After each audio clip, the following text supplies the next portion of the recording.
செகண்ட்ல உங்களுக்கு ரோல் ஆயிடுது. 40 செகண்ட்ல உங்களுக்கு சப்பாத்தி ரெடி ஆயிடும். ஜஸ்ட் லிஃப்ட் பண்ணீங்கன்னா போதும். ஓ சூப்பரா வந்துருச்சு பாத்தீங்களா? ஆயிலே கிடையாது, ஒரு டிராப் நம்ம ஆயில் போல வித்தவுட் ஆயில பண்ணி எடுத்துருக்கோம். ஹாய் வணக்கம், நாம பாத்தீங்கன்னா இன்னைக்கு மல்டி மேக்கர் பத்தி பார்க்க போறோம். இந்த மல்டி மேக்கர்ல உங்களுக்கு மல்டிபிள் வெரைட்டிஸ் நம்ம ஈஸியா பண்ணிக்கலாம். பாருங்க, இந்த மாதிரி மாவு வைக்கிறேன், ஒரே ஒரு பிரஸ் பண்றேன், ஓபன் பண்றேன், ஒரு செகண்ட்ல உங்களுக்கு ரோல் ஆயிடுது. 40 செகண்ட்ல உங்களுக்கு சப்பாத்தி ரெடி ஆயிடும். நல்லா இந்த மாதிரி கலர் வந்ததுக்கு அப்புறம் அதை மூடி விட்டு ஜஸ்ட் லிஃப்ட் பண்ணீங்கன்னா போதும். சப்பாத்தி பாருங்க, உங்களுக்கு ஃபுல்கா சூப்பரா உப்பிட்டு வருது பாருங்க. ஓ சூப்பரா வந்துருச்சு பாத்தீங்களா?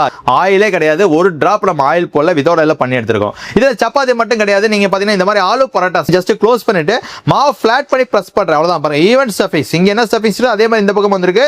ராகி மாவு வைக்கிறோம், ஜஸ்ட் ஒரு பிரஸ் பண்றோம், ஓபன் பண்றோம், அவ்வளவுதான். பாருங்க, ராகி ரொட்டி ரெடி. அப்பளம் பாத்தீங்கன்னா இந்த மாதிரி செகண்ட்ஸ்ல உங்களுக்கு எடுத்தோன்னு பாருங்க அப்பளம் ரெடி ஆயிடுது. ஸோ உங்களுக்கு தோசை பாருங்க ஊத்துறேன், இதுல உங்களுக்கு மறுமறுப்பா வேணும், மசாலா தோசை மாதிரி வேணும், இதை மூடி விடுங்க, உங்களுக்கு நல்ல கிறிஸ்பியான தோசை. பாருங்க, எக் நல்லா அடிச்சு ஊத்திட்டு மேல பிரெட் டோஸ்ட் பண்ண பிரெட் மேல வைக்கிறோம், ஜஸ்ட் மூடி விடுறோம். பஃபியான பிரெட் ஆம்லெட் ரெடி. ஸோ இந்த மாதிரி உங்களுக்கு சமைக்க தெரியாதவங்க கூட யூஸ் பண்ணிக்கிற மாதிரி ஒரு சூப்பரான பொருள் இது. பாருங்க, ஃபிஷ்ஷை வைக்கிறேன். ஸோ உங்களுக்கு ஆயில் போட்டுக்கலாம், ஆயில் போட்டுட்டு ஜஸ்ட் மூடி விட்டீங்கன்னா போதும். ஒரு 6 to 7 மினிட்ஸ்ல உங்களுக்கு நல்லா ஃபிஷ் ஃப்ரை ஆகி வந்துருச்சு பாருங்க. ஸோ இந்த மாதிரி மல்டிபிளான வெஜிடபிள்ஸ் ஆகட்டும், ஃப்ரை ஆகட்டும், அதே மாதிரி உங்களுக்கு தோசை சப்பாத்தி எல்லாமே இதில் பண்ணிக்க முடியும். இந்த மல்டி மேக்கர் பார்த்தீங்கன்னா ரொம்ப யூஸ்ஃபுல்லான ப்ராடக்ட் சொல்லலாம். ஸோ இந்த ப்ராடக்ட் வாங்கிங்கன்னா டிஃபன் ஐட்டம் எல்லாமே இதிலே பண்ணி முடிச்சிடலாம். ஸோ இந்த ப்ராடக்ட்டோட பிரைஸ் பார்த்தீங்கன்னா 4975 ரூபா, 1000 ரூபாய் டிஸ்கவுண்ட் இருக்கு, 3975 ரூபாய். ஸோ இந்த ப்ராடக்ட் வந்து 1 இயர் கேரண்டி இருக்கு, லைஃப் டைம் சர்வீஸ் ஃப்ரீ இருக்கு. ஸோ ஸ்க்ரீன்ல நம்பர்